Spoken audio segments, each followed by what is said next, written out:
আসসালামু আলাইকুম। প্রতিদিনের মতো আজকেও একটি ভিডিও নিয়ে চলে আসলাম। আশা করি সবাই ভালো আছেন। আলহামদুলিল্লাহ আমরাও ভালো আছি।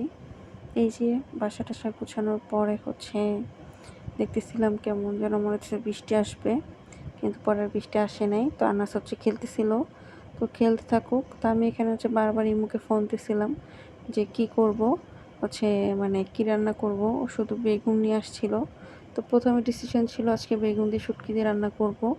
পরে আমার ফোন দিয়ে বলতেছে সে আসতে পারবে না, মানে বাসায় শুটকি নাই, তাকে নিয়ে আসতে বলছিলাম। পরে সে বলতেছে যে অন্য কিছু রান্না করো।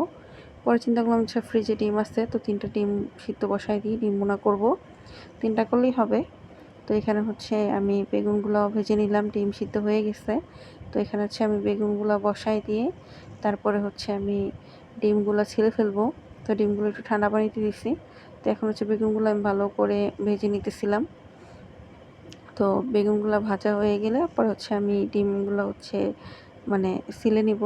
তো এখানে আমি বসে বসে ঘুমিয়েই বসে বসে ডিম ছিলতেছিলাম একা একা। তো আনাস বাবু খুব বিরক্ত করতেছিল। ইদানিং সে খুবই বিরক্ত করে, মানে তার একা একা ভালো লাগে না, সে খেলে আমার পিস পিস করে আর মানে কান্না করে। তো যাই হোক, দেখি যে চুলা এসে দেখি যে বেগুনগুলো প্রায় ভাজা হয়ে গেছে। তো বেগুনগুলো ভাজার পরে আমি ওই কড়াইতেই ডিমগুলো ভেজে নিছি। এখন ডিমগুলো একটু ভালো করে নাড়াচাড়া দিয়ে নিব, নিচে দিয়ে কেমন লেগে যেতেছিল। তো এখন দেখি ডিমগুলো নামায়ে ফেলবো। তো এখানে আমি বেশি করে পেঁয়াজ দিছি। তো পেঁয়াজটা একটু পরে দিছিলাম, পেঁয়াজটা একটু বেটে দিছি। আর একটু বেশি করে জিরা দিয়ে আমি ডিম ভুনাটা করে নিব।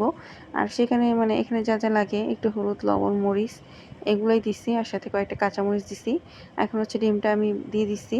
তো দেওয়ার পরে আমি এখন একটু হালকা ঝোল দিছি, যেহেতু ডিমটা সিদ্ধই। আর মশলাটা আমি ভালো করে কষায় নিছি। তো মশলা গন্ধ হবে না, মানে মশলার যে গন্ধ সেটা আর হবে না। তাই আমি অল্প করেই পানি দিছি। এখন এটার মধ্যেই আমার ডিম ভুনাটা হয়ে যাবে। তো এটা হইতে হইতে এখানে আমি আর একটু পেঁয়াজ বেটে নেব আজকে বেগুন ভুনার জন্য।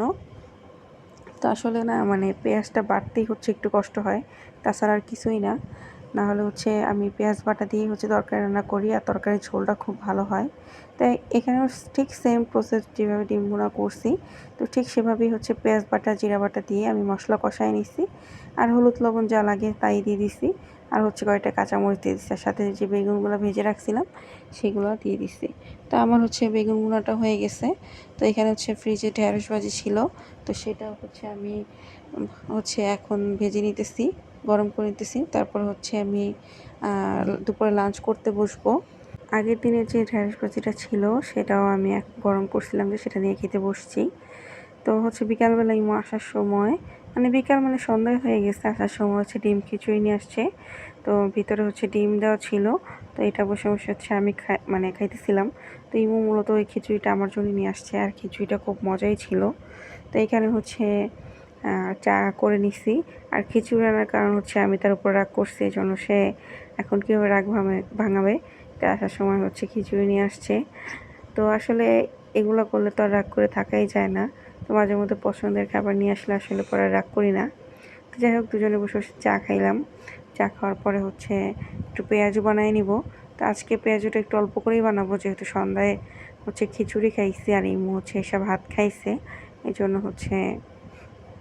অল্প করে রাতের দিকে একটু পেঁয়াজু বানাইতেছিলাম। তো পেঁয়াজু ভালো করে মাখায় এখন ছোট ছোট করে আমি, মানে দোকানে যে পেঁয়াজুগুলো পাওয়া যায় ছোট ছোট করে, ওইরকমভাবেই বানাইতেছিলাম। তো আমার পেঁয়াজুগুলো প্রায় হয়ে গেছে। এখন আমি পেঁয়াজুগুলো নামাই নিব। এই যে, তো আজকে পেঁয়াজুটা খাইতে খুব মজাই লাগতেছিল, একদম মুচমুচো হয়েছিল। তো ইমুরে বলতেছিলাম একটু দুটা খাও, পরে খাইতেছিল। তো যাই হোক, আজকের মতো ভিডিওটা এই পর্যন্তই। সবাই ভালো থাকবেন, সুস্থ থাকবেন। আল্লাহ হাফেজ।